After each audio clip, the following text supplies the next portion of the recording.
शिवराज सिंह सबसे बड़ा गप्पी और धोखेबाज है। मामा जी की विदाई तय है और कमलनाथ जी आएंगे। यहाँ कमल नहीं खिलेगा, यहाँ कमलनाथ आएगा। आप महंगाई देखें, आप बेरोजगारी देखें, आप शिक्षा कर्मियों को देखें, आप बैंक कर्मियों को देखें, आप पेंशन के मुद्दे देखें, आप किसानों के मुद्दे देखें, आप जितना भी आप नफरत की राजनीति देखें, आप देश का माहौल देखें, मध्य प्रदेश का माहौल देखें, हर तरफ से कहते हैं मुसलमान खतरे में है, कहते हैं हिंदू खतरे में है। ये झोटेले मामा ने ना, ये झोटेला जो मामा है, आप कैसे मक्कार और कैसे धोखेबाज हो, ये महिलाओं के साथ क्यों छल कर रहे हो। मोदी जी खुद आ जाए, खुद आकर लड़े, क्यों नहीं लड़ते आप यहाँ पर आकर? अपने सांसदों को यहाँ पर चुनाव लड़वा रहे, क्योंकि इनके विधायकों ने कोई विकास नहीं किया, इनके विधायकों के कारनामे सही नहीं है, यहाँ पर वो विफल हैं, इसीलिए ये अपने केंद्रीय मंत्री और सांसदों को यहाँ पर उतार रहे हैं। मामा जी जा रहे हैं इस बार। मामा जी बेशक जा रहे हैं और मामा जी को हाथ जोड़कर प्रणाम है। मामा जी बाय बाय बाय बाय। जोर से जय कमलनाथ, जय कमलनाथ। नमस्कार, इस वक्त मौजूद हैं मध्य प्रदेश के नरसिंहपुर में। हमारे साथ कुछ महिलाएं, हम इनसे बातचीत करेंगे कि मध्य प्रदेश में इस बार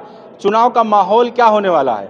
महिलाओं से लेकर यहाँ पर राजनीति खूब हो रही है। भाजपा की सरकार की बात करें तो कह रहे हैं कि सबसे ज़्यादा सम्मान बीजेपी सरकार ने दिया है। तो महिलाओं से ही बातचीत करेंगे। तमाम योजनाएं हैं जो महिलाओं से जोड़कर प्रचार किया जा रहा है, इन्हीं से बातचीत करेंगे। क्या इन लोगों को फ़ायदा पहुँचा है कि नहीं पहुँचा है, किस तरीके से इस बार चुनाव का माहौल होने वाला है। क्या नाम हुआ मैम? आप नाम बताइए सबसे पहले अपना। आरिफा खान। अच्छा, क्या लग रहा है इस बार चुनाव का माहौल यहाँ पर क्या है? जिस तरह से भाजपा सरकार कह रही है कि महिलाओं के लिए बहुत काम किया गया है। भाजपा सरकार ने महिलाओं के लिए काम किया है, ये भाजपा सरकार कह रही है। भाजपा सरकार ने महिलाओं के लिए 18 साल तक कोई काम नहीं किया। सिर्फ ये 3 महीने हैं जिसमें भाजपा सरकार ने महिलाओं के लिए काम किया है। लाडली जी हाँ, और बिल्कुल ये बात बिल्कुल सत्य है और ये बात सबको समझ में आ रही है कि लाडली लक्ष्मी बहना योजना क्यों लेकर आए हैं भाजपा। क्या लग रहा है उसका असर होगा कि नहीं? फायदा तो आप लोगों को दे रहे हैं ना। देखिए, महिलाएं भी बुद्धिजीवी हैं, वो ये बात बहुत अच्छे से जानती है और मैं इस मीडिया के माध्यम से मध्य प्रदेश की सभी माँ और बहनों को ये कहना चाहती हूँ कि इनके झांसे में बिल्कुल नहीं आना। अगर आपने दोबारा इनको चुना तो ये आपके घर के बर्तन तक बिकवा देंगे। क्या लग रहा है मैम, शिवराज जी ने कुछ काम किया है कि नहीं आप लोगों के लिए? शिवराज जी ने कुछ काम नहीं किए हैं। ये कुल 3 महीने के लिए इन्होंने ये जो लाडली लक्ष्मी योजना, जो लाडली बहना योजना जो चलाई थी, ये इनकी फ्लॉप है। फ्लॉप इसलिए है क्योंकि इसमें इनने एक क्राइटेरिया रखा हुआ था, एक एज का क्राइट, उसके बाद इनने बढ़ा दिया। यदि उस महिला के 7 महीने भी बड़ी हो रही है वो, तो उस महिला को इनने पैसे नहीं दिए। एक तो ये हो गया, तो महिलाएं कुछ उस पर आक्रोशित हैं। दूसरी बात तो ये है, यदि इतना ही जब आपको महिलाओं का था तो महिलाओं को नौकरियां दे देते। जो बेरोजगार लड़कियां घूम रही हैं, इंजीनियर जो घूम रही हैं, जो डॉक्टर घूम रही हैं, उनको आप नौकरी दे देते, महिलाओं को ही देते थे। अगर महिलाओं का ही कार्ड तुमने चलाया था।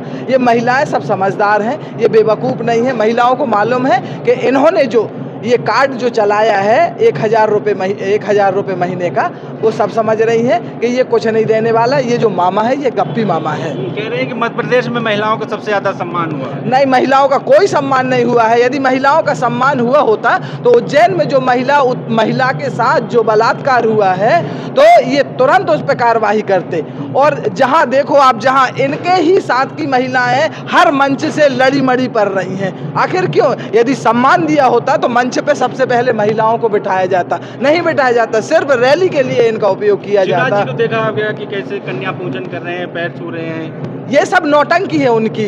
आप ये भी देखो ना, जैसे वो रैंप पे चलते हैं, वो रैंप पे चल के महिलाओं से बात करते हैं। ये कोई मुख्यमंत्री की है? ये मुख्यमंत्री का इन्हें जो क्राइटेरिया है वो नीचे गिरा दिया है। मुख्यमंत्री की जो गरिमा है वो गरिमा भी नहीं बची है। शिवराज सिंह सबसे बड़ा गप्पी और धोखेबाज है। तो क्या लग रहा है कि 23 में फिर क्या होगा? फिर मामा जी आ रहे हैं? नहीं, मामा जी की विदाई तय है और कमलनाथ जी आएंगे। यहाँ कमल नहीं खिलेगा, यहाँ कमलनाथ आएगा। अभी मैम आप क्या लग रहा है मैम, आप क्या करती हैं? नाम बताइए अपना। निकिता सक्सेना। अच्छा, क्या करती हैं आप? मैं जॉब करती हूँ। जॉब मिली है भाजपा सरकार में? प्राइवेट जॉब है। अच्छा, प्राइवेट जॉब है। कहा जा रहा है युवाओं को नौकरी खूब मिली है यहाँ पर। ऐसा कुछ है तो नहीं, क्योंकि बहुत से युवा जिनको मैं जानती हूँ उनके पास तो नहीं है। और पटवारी घोटाला आप जानते हैं। हाँ, वो अलग बात है। अगर मोदी जी 15 लाख दे देते तो काश हम भी पटवारी होते।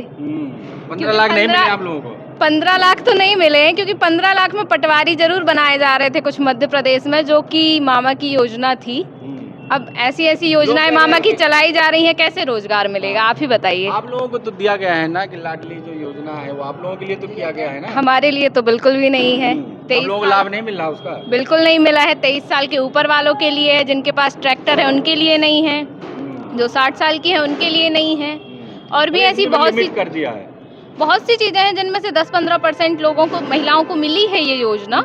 जो भी सिर्फ अभी 3 महीने में याद आए मामा जी को बहनें। मामा जी पहले कहाँ थे? 18 साल से बहनें नहीं थी क्या? 3 महीने के लिए बहनें याद आ गई। तो क्या बहनें भाई का ख्याल रखेंगे कि नहीं रखेंगी 23? अब जब भाई कंस टाइप का हो तो बहनें कहाँ तक ख्याल रखेंगी। तो लग रहा है बदलाव होगा इस बार। बिल्कुल बदलाव होगा। कमलनाथ जी आ रहे हैं, 100% आ रहे हैं। कमलनाथ जी की सरकार बनेगी। क्या कहेंगे मैम आप, क्या लग रहा है इसमें इस बार? देश में क्या, प्रदेश में और पूरे हिंदुस्तान में कांग्रेस का झंडा लहराएगा। अच्छा लग रहा है बुरा? लग रहा है, नहीं है, होगा ही। मेहनत कर रहे हैं मोदी जी सिर्फ अडानी के लिए मेहनत कर रहे हैं।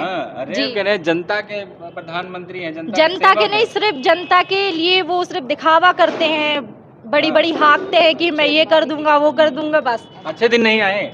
अच्छे क्या, बहुत अच्छे दिन आने वाले हैं। हमारे कमलनाथ जी आने वाले हैं मध्य प्रदेश में। बीजेपी के राज में अच्छे दिन आप लोग नहीं आए? अरे इतने अच्छे दिन आए कि अभी हम लोग बेरोजगार घूम रहे हैं। बेरोजगार घूम जी, अभी मैं कांग्रेस से पार्षद हूँ, लेकिन मेरे वार्ड में एक ईंट का काम नहीं हुआ है। इतने अच्छे दिन आए हैं जी। पार्षद हैं तो फिर काम तो होना चाहिए ना। तो आप वही तो, मैं कांग्रेस की पार्षद हूँ और हमारे जो अध्यक्ष जी हैं वो बीजेपी के अध्यक्ष जी हैं। नगर बदलाव आप लोग डुबा दी है जी, बहुत विकास चाहते हैं। क्या लग रहा है इस बार बदलाव होगा मध्य प्रदेश में? 100%। 100% बदलाव है और बदलाव रहेगा। बदलाव जो बहनें बेटियां हैं वो बीजेपी के साथ हैं, मामा के साथ देंगे। जो रहेंगी तो वो रहें, लेकिन बदलाव तो है। क्योंकि देखो मामा के साथ नहीं रहेंगी भाई, आप जो मुझसे बोल रहे हो ना, क्योंकि सब एक सा नहीं होता। देखो उनके मिस्टर जो हैं, जैसे आज हम हैं, हमारा कोई लाडली बहने का कोई कार्ड आर्ड वगैरह नहीं है। और जो लाडली बहना की जो योजना कह रहे हो, यह योजना हमारे कमलनाथ जी ने नारी सम्मान योजना के नाम से पहले ही लागू कर दिया था। बाद में इन लोगों को पता चला कि कमलनाथ जी ने योजना लागू कर दी है, तो इन लाडली लक्ष्मी बहना शुरू कर दिया। तो ये जो योजना है ना, कमलनाथ जी की देन है। तो शिवराज जी के काम से खुश हैं कि नहीं आप? हम बिल्कुल खुश नहीं हैं। खुश नहीं है? नहीं। अच्छा आखिरी में सवाल लेंगे कि स्मृति ईरानी कह रही हैं कि युवाओं को रोजगार मिला है, महिलाओं को सम्मान मिला है, मध्य प्रदेश में भी आई प्रचार करके गई, किस तरह से?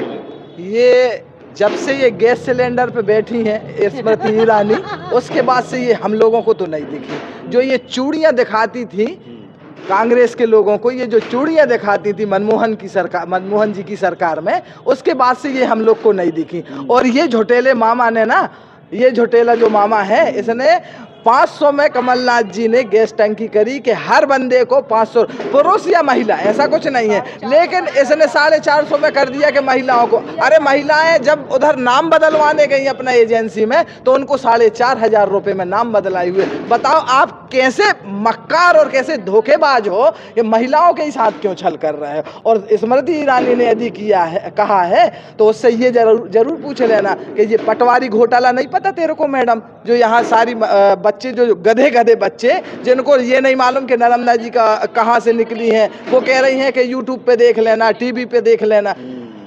उन बच्चों को इन्होंने रोजगार दिया है। ये दूसरा व्यापम सेक्टर था इनका, जो व्यापम में जो पहले 52 बच्चे खत्म हुए थे ना, 52। एक चीज और महंगाई मुद्दा है, आप लोग चूंकि महिला है समझती हैं, तो क्या यहाँ पर मुद्दा महंगाई होने वाला है? महंगाई अभी प्याज 70 रुपए किलो बिक रही है। व्यापारियों ने छुपा के रख ली है और व्यापारी सारे इनके ही बंदे हैं। महंगाई, दाल जो पहले 35 रुपए 50 रुपए किलो थी, वो 200 रुपए खरीद रहा है। जो तेल 50 रुपए था 170 ले रहे हैं। महंगाई कितनी है, गरीब बच्चे कहाँ, गरीब इंसान कहाँ जाएगा? दिन भर मंजूरी करता है, 350 रुपए मिलते हैं। बताइए, भाजपा सरकार ने अगर विकास किया होता तो क्या ये अपने 4 सांसद और 3 केंद्रीय मंत्री को मध्य प्रदेश में उतारती? अगर इनके विधायक सेवा करने के लिए उतारा है आप लोग, सेवा कर तो मोदी जी खुद क्यों नहीं आ जाते? एक मिनट, मोदी जी खुद क्यों नहीं आ जाते? स्वागत है मध्य प्रदेश में मोदी जी का। अगर आप कहते हैं मतलब चाह रहे हैं मोदी जी आके यहाँ विधायक का चुनाव आए और चुनाव लड़े। अगर वो ये कहते हैं, भाजपा का कहना है कि हमारे लिए कोई भी चुनाव छोटा नहीं होता, भाजपा का कहना है ये, इसलिए हम अपने सांसद प्रत्याशियों को विधायक का चुनाव लड़वा रहे हैं। तो फिर मोदी जी क्यों नहीं आ जाते? मोदी जी खुद आ जाए, खुद आकर लड़े। क्यों नहीं लड़ते आप यहाँ पर आकर? अपने सांसदों को यहाँ पर चुनाव लड़वा रहे, क्योंकि इनके विधायकों ने कोई विकास नहीं किया, इनके विधायकों के कारनामे सही नहीं है, यहाँ पर वो विफल हैं, इसीलिए ये अपने केंद्रीय मंत्री और सांसदों को यहाँ पर उतार रहे हैं। और हमारे यहाँ जमीनी कार्यकर्ता यहाँ पर चुनाव लड़ रहा है नरसिंहपुर जिले में। हमारी नरसिंहपुर विधानसभा में आदरणीय लाखन सिंह पटेल जी जमीनी कार्यकर्ता हैं, जो ना कोई विधायक हैं, ना जो कोई मंत्री हैं, और प्रहलाद सिंह पटेल भी उनका तोड़ नहीं है। हम ये दावे के साथ कह सकते हैं कि केंद्रीय मंत्री प्रहलाद सिंह पटेल के सामने लाखन सिंह पटेल चुनाव जीतेंगे, जीतेंगे और जीतेंगे। आखिरी सवाल सबसे लेंगे कि इस बार 23 में क्या लग रहा है, कमल या कमलनाथ? कमलनाथ। कमलनाथ क्यों लग रहा है? क्यों कमलनाथ क्यों? जनता ने बदलाव का मन बना लिया है। जनता ने बदलाव का मन बना लिया है। आप देखिए, एक वर्ग, मुझे आप एक वर्ग बता दें कि मध्य प्रदेश में कोई एक वर्ग भाजपा सरकार से खुश है। आप महंगाई देखें, आप बेरोजगारी के देखें, आप शिक्षा कर्मियों को देखें, आप बैंक कर्मियों को देखें, आप पेंशन के मुद्दे देखें, आप किसानों के मुद्दे देखें, आप जितना भी, आप नफरत की राजनीति देखें, आप देश का माहौल देखें, मध्य प्रदेश का माहौल देखें, हर तरफ से कहते हैं मुसलमान खतरे में है, कहते हैं हिंदू खतरे में है, परंतु खतरे में कोई नहीं, खतरे में भाजपा है। कह रहे हैं ना कि हिंदू मुसलमान पे भी वोट मांगा जाता है, अभी राम मंदिर को लेकर भी वोट मांगा, तो इसमें भी तो लोग, जनता इधर उधर हो जाती है ना। ये क्या है, ये अपना कार्ड चलाते हैं हिंदू मुस्लिम का। यदि आप जब हिंदूवादी हो तो फिर मुसलमानों का संगठन क्यों बनाए हो अपने साथ? मुसलमानों को अलग करो ना, जब इतने ही वो हो तुम तो हिंदूवादी। लेकिन इनके के लिए, सिर्फ राजनीति के लिए इनके जो मंत्री हैं वो कौन है? एक शहनवाज खान है, और शहनवाज हुसैन है। तो फिर इनको अलग कर दो ना, ये तो मुस्लिम है, ये क्या हिंदू है? ये हिंदू नहीं है, ये मुस्लिम है, इनको ये बताना पड़ेगा। लेकिन ये क्या है, सिर्फ कार्ड चलाते हैं चुनाव में। अभी तो ये ठीक है, अभी तो कुछ हो नहीं रहा है, कुछ दिन बाद, कुछ ना कुछ समय बाद एक ना एक घटना घट जाएगी हिंदू और मुस्लिम वाली। मतलब आपको लग रहा है ये करा सकते हैं? ये कराते हैं, बिल्कुल करा। जैसे उधर का डर भी है कि ये डर है। हम लोग डर के रहते हैं इन लोगों से, क्योंकि हम लोग समझते हैं ये हमेशा हिंदू मुस्लिम का ही कार्ड अपनाते हैं चुनाव के समय। तो मामा जी आ रहे हैं कि नहीं 2023? मामा जी बिल्कुल नहीं आ रहे। मामा जी की विदाई पक्की है। पक्की इसलिए है, बेरोजगारी, महंगाई, भ्रष्टाचारी, जो रोजगार में जो इनने जो पटवारी जो घोटाला किया है, ये सबसे बड़ा घोटाला है। और इसको कुछ ज्यादा दिन नहीं हुए हैं, अभी दो तीन ही महीने हुए हैं। तुम इधर तो बहनों को पैसे दे रहे हो और उधर भांजों की ऐसी तैसी करवा रहे हो। मामा जी जा रहे हैं, मामा जी जा रहे हैं इस बार। मामा जी बेशक जा रहे हैं, और मामा जी को हाथ जोड़कर प्रणाम है। मामा जी बाय बाय। Bye bye. जोर से जय कमलनाथ।